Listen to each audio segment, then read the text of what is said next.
بہت زیادہ کرتی ہو اور خاوند کی نافرمانی اور ناشکری کرتی ہو، اس لیے ہماری ماؤں بہنوں کو چاہیے کہ وہ اس بات کا خیال رکھیں اور اپنے گھر کو اللہ کے غضب اور فرشتوں کی لعنت سے بچائیں، یعنی اپنے شوہروں کی فرما برداری کیا کریں۔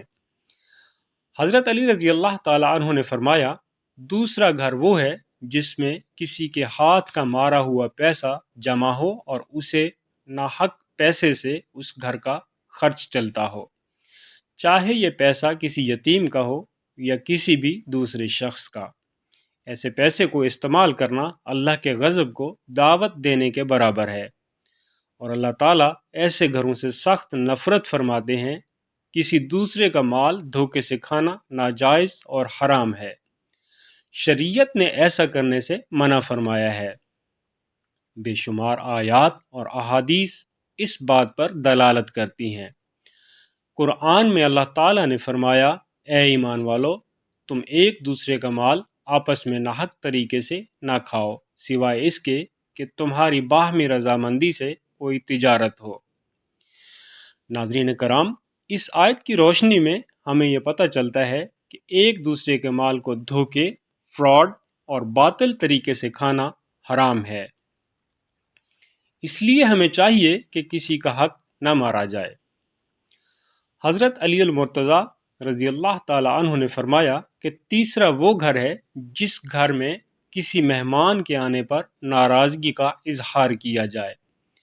مہمان نوازی نہ صرف ہمارے پیارے آقا کریم صلی اللہ تعالیٰ علیہ وآلہ وسلم کی سنت مبارکہ ہے، بلکہ دیگر انبیاء کرام علی نبینا وعلیہم الصلاۃ والسلام کا طریقہ بھی ہے۔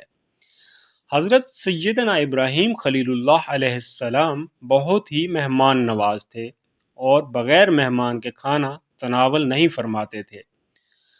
فرمان مصطفیٰ صلی اللہ تعالی علیہ وآلہ وسلم ہے، جس گھر میں مہمان ہو اس گھر میں خیر و برکت اونٹ کی کوہان سے گرنے والی چھڑی سے بھی تیز آتی ہے۔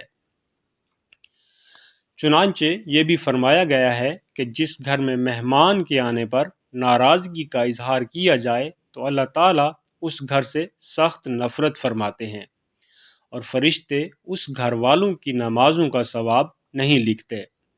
اس لیے ہمیں چاہیے کہ مہمان کی آمد پر ناراض نہ ہوں، بلکہ مہمان کو اللہ کی رحمت سمجھیں، اس کا احترام کریں۔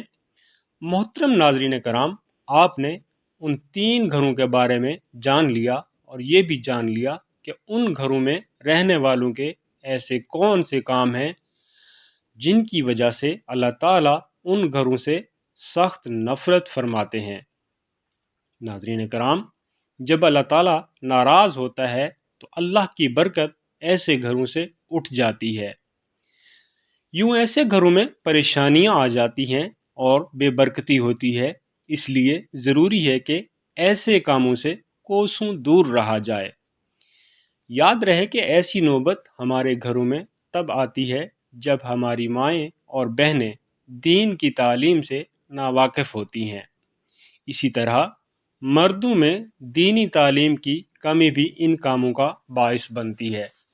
اس لیے ہمیں چاہیے کہ بنیادی اسلامی تعلیمات لازماً سیکھیں اور قرآن مجید کو ترجمہ کے ساتھ پڑھا کریں، اور احادیث نبوی صلی اللہ علیہ وآلہ وسلم اور سیرت نبوی صلی اللہ علیہ وآلہ وسلم کا مطالعہ کیا جائے، تاکہ ہمیں پتہ ہو کہ اللہ تعالیٰ کن کاموں سے راضی ہوتا ہے اور کن کاموں سے اللہ تعالیٰ ناراض ہوتا ہے۔ ناظرین کرام، اب خود ہی سوچ لیجئے کہ وہ عورت جس کو خاوند کے مقام اور مرتبے کا علم ہو گیا، کیا کبھی وہ اپنے خاوند کے سامنے اونچا بولے گی؟ ہرگز نہیں۔ لیکن اکثر عورتیں جو ایسا کرتی ہیں وہ دین سے دوری کی وجہ سے ایسا کرتی ہیں۔ یاد رہے کہ اگر کوئی عورت اپنے شوہر کے مقام و مرتبے کو جان لے تو شوہر کو کھانا دینے کے بعد اس وقت تک نہیں بیٹھے گی جب تک شوہر کھانے سے فارغ نہ ہو جائے گا۔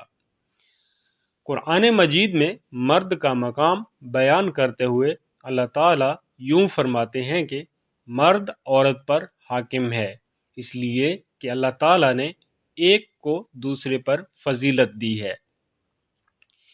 اس کی ایک اور وجہ بھی ہے کہ مرد کماتے ہیں اور کمایا ہوا مال اپنی عورتوں پر خرچ کرتے ہیں، اس لیے وہ حاکم ہیں۔ پس نیک اور فرما بردار عورتیں خاوند کی عدم موجودگی میں حفاظت الہی میں ہوتی ہیں، اور شوہر کے مقام کو اس حدیث میں بھی واضح کیا گیا ہے۔ حضرت عبداللہ بن ابن عفی کہتے ہیں کہ جب معاذ شام سے واپس آئے تو نبی کریم صلی اللہ علیہ وآلہ وسلم کو سجدہ کیا۔ آپ صلی اللہ علیہ وآلہ وسلم نے پوچھا، اے معاذ، یہ کیا ہے؟ انہوں نے عرض کیا، میں شام گیا تو میں نے دیکھا کہ وہ لوگ اپنے پادریوں اور سرداروں کو سجدہ کرتے ہیں، تو میری دلی تمنا ہوئی کہ ہم بھی آپ صلی اللہ علیہ وآلہ وسلم کے ساتھ ایسا ہی کیا کریں۔ تو آپ صلی اللہ علیہ وآلہ وسلم نے فرمایا، ہرگز نہیں، ایسا کبھی مت کرنا، کیونکہ اگر میں اللہ تعالیٰ کے علاوہ کسی کو سجدہ کرنے کا حکم دیتا تو عورت کو حکم دیتا کہ وہ اپنے شوہر کو سجدہ کرے۔ قسم ہے اس ذات کی جس کے ہاتھ میں محمد صلی اللہ علیہ وآلہ وسلم کی جان ہے، عورت اپنے رب کا حق ادا نہیں کر سکتی جب تک کہ اپنے شوہر کا حق ادا نہ کر لے، اور اگر شوہر جماع کی خواہش ظاہر کرے اور وہ بیوی کچاوے پر سوار ہو تو بھی شوہر کو منع نہ کرے۔ ناظرین کرام، اب خود ہی سوچ لیجئے کہ اسلام عورت کو تعلیمات دے رہا ہے۔ عورت ان تعلیمات سے واقف ہوگی تو وہ اپنے شوہر کا احترام کرے گی۔ اسی طرح سے کسی کا مال ناحق طریقے سے کھانے کے متعلق بڑی وعیدیں آئی ہیں، خاص طور پر یتیم کے مال کو استعمال کرنے پر بڑی سخت تنبیہ ہے۔ جب انسان قرآن و حدیث کا مطالعہ کرے گا تو اس کو تمام ایسی باتوں کا علم ہوگا جو اللہ کے غضب کو دعوت دینے والی ہیں۔ اللہ عز و جل سے دعا ہے کہ ہمیں صحیح طریقے سے دین اسلام کو سمجھنے اور اس پر عمل کرنے کی توفیق عطا فرمائے، آمین یا رب العالمین۔